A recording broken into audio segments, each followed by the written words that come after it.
Hoje iremos falar sobre a cultura do morango. O nome científico do morango é Fragaria anassa Dush. Ela tem a sua origem europeia, então ela é um híbrido entre duas espécies, a Fragaria virginiana e a Fragaria chiloensis. Ela se desenvolve bem em solos bem drenados, em solos com grande conteúdo de matéria orgânica, solos bem férteis. Ela gosta do pH um pouco mais puxado para um ácido, então de 5,5 a 6,5. Ela precisa de uma boa estrutura desse solo para ter uma boa retenção de água. E ela se adapta melhor em climas temperados a menos, então a sua temperatura ideal varia de 13 a 26 graus. Ela é muito sensível com temperaturas extremas, então geadas intensas ou calor extremo.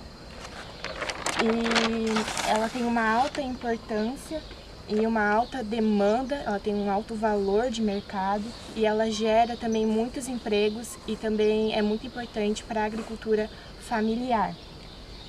Os principais polos de produção da cultura do morango se dão nos estados de Minas Gerais, São Paulo, Rio Grande do Sul e Paraná. O cultivo do morango ele pode ser realizado tanto em campo aberto, como nessa imagem, em cultivo protegido, como em estufas, e em sistemas semi-hidropônicos, como visto aqui nessa imagem. A broca do morangueiro, ele tem um ciclo de metamorfose completa, ou seja, ovo, larva, pupa e adulto. E os frutos do morango, eles podem ser atacados tanto pelo adulto quanto pela larva. Os ovos, eles têm uma coloração branco translúcidos, podem medir de 1 até 1,2 milímetros, a duração de 2 até 4 dias e a sua viabilidade é de 80,6%.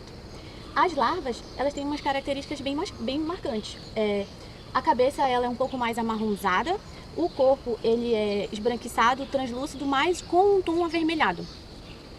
A pulpa ela tem cor também branco, mas ela não é tão translúcida e pode medir também de 1 a 1,6 milímetros. A sua viabilidade é de 60%. O adulto ele possui umas características onde o centro ele é mais escuro, um marrom mais escuro, e as suas extremidades elas são um pouco mais translúcidas e cores mais amareladas, a característica também é que ele tem dimorfismo sexual e possui uma característica importante no oitavo tarso ventralmente.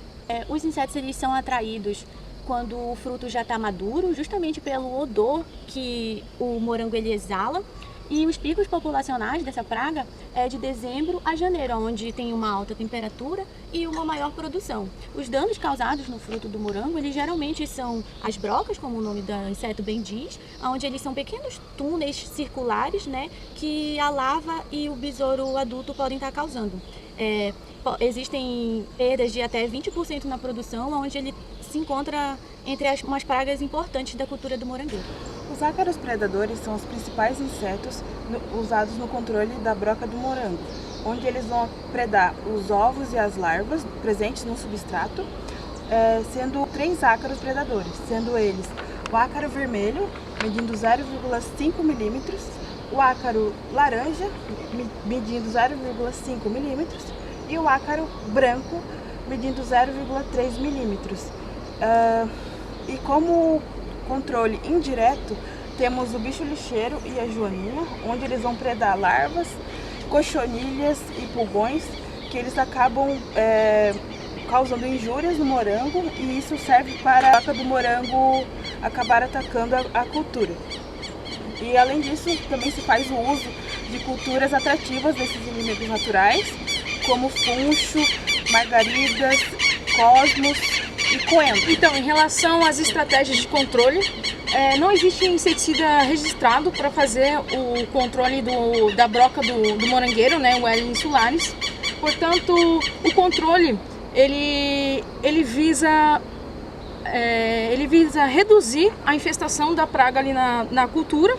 Então, o monitoramento ele é feito a partir da observação do adulto ou da larva, a partir de 100 frutos por parcela, e o controle só é feito quando 2% dos frutos eles estiverem atacados.